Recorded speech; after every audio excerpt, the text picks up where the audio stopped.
दिन भर की बड़ी खबरों पर नजर डालेंगे इस न्यूज बुलेटिन में। सबसे पहले हेडलाइंस। ट्रिब्यूनल बहाल होगा, जल शक्ति में 4500 नौकरियां, 1 चेयरमैन, 3 मेंबर होंगे प्रशासनिक ट्रिब्यूनल में। क्रिप्टो ठगी मामले में परसराम और गोविंद की 6 करोड़ 50 लाख की संपत्तियां फ्रीज। जयराम ठाकुर का तंज, गारंटियों की तरह अब सरकार की घोषणाएं भी कोरी। भाजपा अनुसूचित जाति मोर्चा ने लोकसभा चुनाव के लिए कसी कमर, बनाई रणनीति। भाजपा अध्यक्ष राजीव बिंदल बोले, हिमाचल प्रदेश में बढ़ते नशे पर अंकुश लगाना जरूरी। एचपीयू ने हॉस्टल फॉर्म भरने के लिए मांगे आवेदन, 30 तक कर सकते हैं अप्लाई। और अब समाचार विस्तार से। हिमाचल प्रदेश सरकार ने राज्य में प्रशासनिक ट्रिब्यूनल को दोबारा बहाल करने का फैसला लिया है। इससे पहले भी प्रशासनिक ट्रिब्यूनल को 2 बार खुलने के बाद बंद किया जा चुका है। मुख्यमंत्री सुखविंदर सिंह सुक्खू की अध्यक्षता में हुई कैबिनेट की बैठक में यह फैसला लिया गया है कि प्रशासनिक ट्रिब्यूनल में 1 अध्यक्ष और 3 अन्य मेंबर होंगे। इनमें से 1 मेंबर जुडिशियल और 2 एडमिनिस्ट्रेटिव होंगे। देखें ये बड़ी खबर। हिमाचल सरकार ने राज्य में प्रशासनिक ट्रिब्यूनल को दोबारा बहाल करने का फैसला किया है। इससे पहले भी प्रशासनिक ट्रिब्यूनल 2 बार खुलने के बाद बंद किया जा चुका है। मुख्यमंत्री सुखविंदर सिंह सुक्खू की अध्यक्षता में हुई कैबिनेट की बैठक में ये फैसला लिया गया कि प्रशासनिक ट्रिब्यूनल में 1 अध्यक्ष और 3 मेंबर होंगे। इसमें से 1 मेंबर जुडिशियल और 2 एडमिनिस्ट्रेटिव होंगे।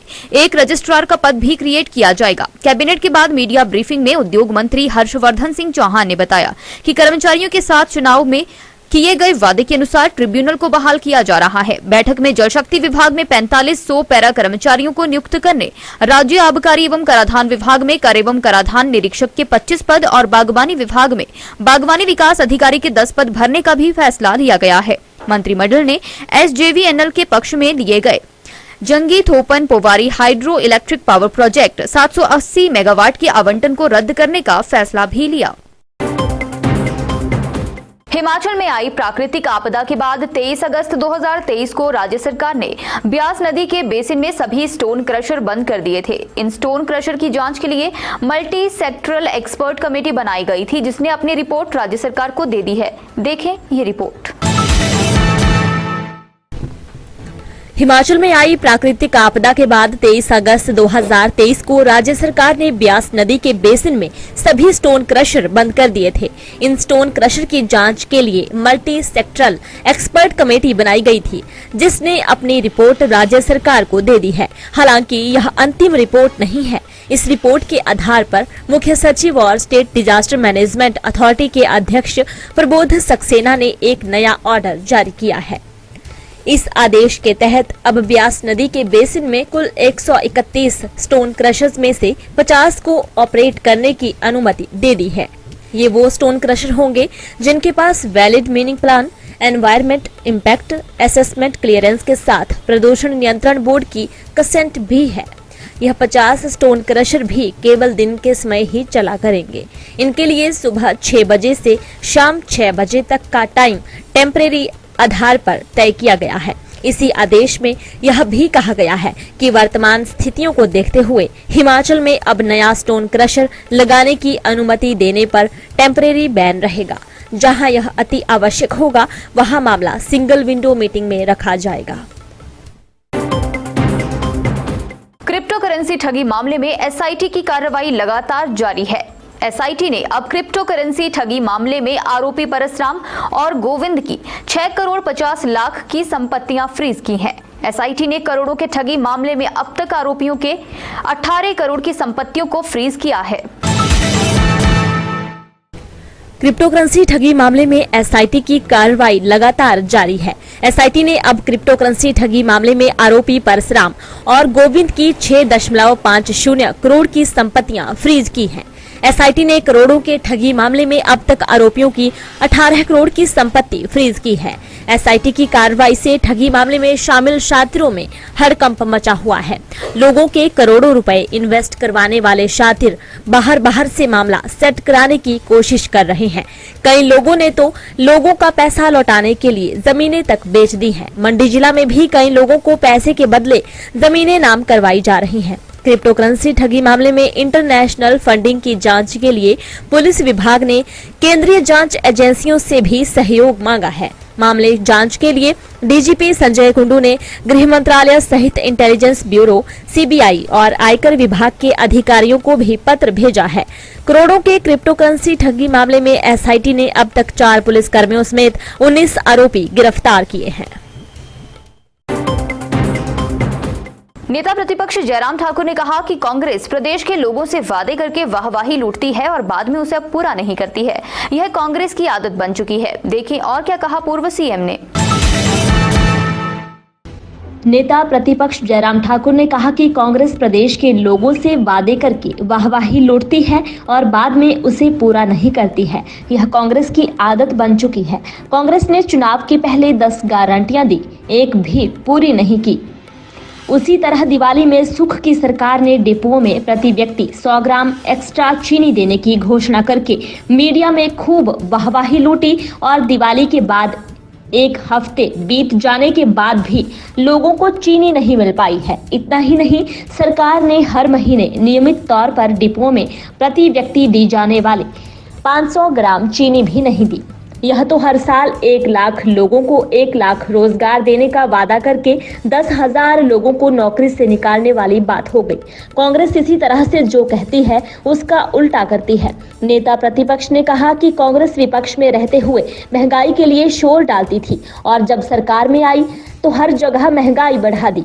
डिपुओं पर मिलने वाले राशन के दाम 20% तक बढ़ा दिए। भाजपा अनुसूचित जाति मोर्चा ने आगामी लोकसभा चुनाव के लिए कमर कस ली है। शिमला में शनिवार को हुई अनुसूचित जाति मोर्चा की बैठक में लोकसभा चुनाव के लिए रणनीति तैयार की गई। देखें इस रिपोर्ट में। भाजपा अनुसूचित जाति मोर्चा ने आगामी लोकसभा चुनाव के लिए कमर कस ली है। शिमला में शनिवार को हुई अनुसूचित जाति मोर्चा की बैठक में लोकसभा चुनाव के लिए रणनीति तैयार की गई है। इस दौरान भाजपा प्रदेश अध्यक्ष डॉक्टर राजीव बिंदल, नेता प्रतिपक्ष जयराम ठाकुर और सांसद सुरेश कश्यप ने भाजपा कार्यकर्ताओं व पदाधिकारियों का मार्गदर्शन किया। यह बैठक भाजपा मुख्यालय दीप कमल चक्कर शिमला में आयोजित हुई। इस बैठक की अध्यक्षता मोर्चा अध्यक्ष राकेश डोगरा द्वारा की गई। बैठक में भाजपा प्रदेश अध्यक्ष डॉक्टर राजीव बिंदल, नेता प्रतिपक्ष जयराम ठाकुर, पूर्व भाजपा अध्यक्ष एवं सांसद सुरेश कश्यप एवं महामंत्री बिहारी लाल शर्मा विशेष रूप से उपस्थित रहे। भाजपा प्रदेश महामंत्री बिहारी लाल शर्मा ने कहा कि 2024 के लोकसभा चुनाव को लेकर अनुसूचित जाति मोर्चा ने अपनी कमर कस ली है। मोर्चे को बूथ स्तर तक मजबूत करने की कार्य योजना तैयार हो चुकी है और मोर्चा किस प्रकार से प्रधानमंत्री नरेंद्र मोदी सरकार की उपलब्धियां एवं नीतियों को बूथ स्तर तक ले जाएगा। भाजपा के प्रदेश अध्यक्ष डॉक्टर राजीव बिंदल ने कहा कि हिमाचल में बढ़ते नशे पर अंकुश लगाना जरूरी है। अगर समय रहते प्रदेश में नशे पर अंकुश नहीं लगा तो हिमाचल पंजाब को पीछे छोड़ देगा। हिमाचल प्रदेश में नशे के प्रति बढ़ती हुई प्रवृत्ति अत्यंत घातक है और ऐसा प्रतीत हो रहा है कि हिमाचल प्रदेश युवाओं की दृष्टि से बहुत बड़े नुकसान की तरफ अग्रसर है। भाजपा के प्रदेश अध्यक्ष डॉक्टर राजीव बिंदल ने कहा कि हिमाचल में बढ़ते नशों पर अंकुश लगाना जरूरी है। अगर समय रहते प्रदेश में बढ़ते नशे पर अंकुश नहीं लगाया गया तो हिमाचल पंजाब को पीछे छोड़ देगा। हिमाचल प्रदेश में नशे के प्रति बढ़ती हुई प्रवृत्ति अत्यंत घातक है और ऐसा प्रतीत हो रहा है कि हिमाचल प्रदेश युवाओं की दृष्टि से बहुत बड़े नुकसान की ओर अग्रसर है। डॉक्टर बिंदल ने कहा कि कुछ दिन पहले आई एक रिपोर्ट के मुताबिक हिमाचल में 2 लाख व्यक्ति नशे से प्रभावित हैं। यह एक बहुत बड़ी संख्या है। हिमाचल प्रदेश में 3.5% लोगों का ऐसे नशे में लिप्त होना गंभीर संकेत देता है और इसके प्रति गंभीरता हमें दर्शाने की आवश्यकता है। हिमाचल प्रदेश में नशा कहां से प्रवेश कर रहा है, कहां से परोसा जा रहा है, इसके कारोबारी कौन है, इसको उजागर करना और उनको ढूंढना अति आवश्यक एवं महत्वपूर्ण हो चुका है। उन्होंने कहा कि सरकार और समाज का दायित्व है कि आने वाली पीढ़ियों को इस जहर से बचाने और दूर रखने की आवश्यकता है। बच्चों पर नजर बनाए रखना और नशे से दूर रखना हमारा कर्तव्य है। हिमाचल प्रदेश विश्वविद्यालय ने शनिवार को हॉस्टल फॉर्म भरने के लिए आवेदन मांगे हैं। इसमें बीएड, एमएड और एमए एजुकेशन सहित एलएलएम में छात्र आवेदन कर सकेंगे। फॉर्म भरने के लिए छात्रों को विश्वविद्यालय की ऑफिशियल वेबसाइट पर जाकर 20 से 30 नवंबर तक आवेदन करना होगा, जिसके बाद छात्रों को मेरिट के आधार पर हॉस्टल अलॉट किए जाएंगे। हिमाचल प्रदेश विश्वविद्यालय ने शनिवार को हॉस्टल फॉर्म भरने के लिए आवेदन मांगे हैं। इसमें बीएड, एमएड और एमए एजुकेशन सहित एलएलएम के छात्र आवेदन कर सकेंगे। फॉर्म भरने के लिए छात्रों को विश्वविद्यालय की ऑफिशियल वेबसाइट पर जाकर 20 से 30 नवंबर तक आवेदन करना होगा, जिसके बाद छात्रों को मेरिट के आधार पर हॉस्टल अलॉट किए जाएंगे। हाल ही में बीएड, एमएड, एमए एजुकेशन और एलएलएम के लिए प्रवेश परीक्षाएं हुई थी, जिसके आधार पर छात्रों को विश्वविद्यालय में प्रवेश दिया गया। इन सभी विभागों में नए सत्र के लिए एडमिशन प्रक्रिया पूरी हो चुकी है और कुछ विभागों में तो छात्रों के लिए इंडक्शन सेरेमनी का भी समापन हो चुका है। विश्वविद्यालय की मुख्य छात्रपाल प्रोफेसर रोशन लाल जिंटा ने बताया कि छात्रों को हॉस्टल अप्रूव स्कीम के तहत हॉस्टल वार्डन कमेटी के तहत हॉस्टल दिए जाएंगे। चलते चलते में नजर डालेंगे कुछ और बड़ी खबरों पर। हिमाचल पुलिस के आईपीएस अफसर ज्ञानेश्वर सिंह को केंद्रीय गृह मंत्रालय ने गोल्ड मेडल से नवाजा। अंतर्राष्ट्रीय हेरोइन तस्कर गिरोह का भंडाफोड़ करने पर मिला सम्मान। हिमाचली हथकरघा उत्पादों के व्यापार में सहयोग करेगा ब्रिटेन। प्रदेश के हथकरघा उत्पादों के लिए विकसित होगा बाजार। नौहराधार के बराड़ी में घास काट रहे ग्रामीण पर झपटा तेंदुआ, जानलेवा हमला कर किया लहूलुहान। प्राथमिक उपचार के बाद सोलन अस्पताल रेफर। कांगड़ा में बड़ा हादसा टला, तकनीकी खराबी होने से पीछे की तरफ लुढ़का ट्रक पैरामीटर से टकराया। बाल बाल बचे 20 से 25 श्रद्धालु। आज के न्यूज बुलेटिन में बस इतना ही। बने रहें दिव्य हिमाचल टीवी के साथ।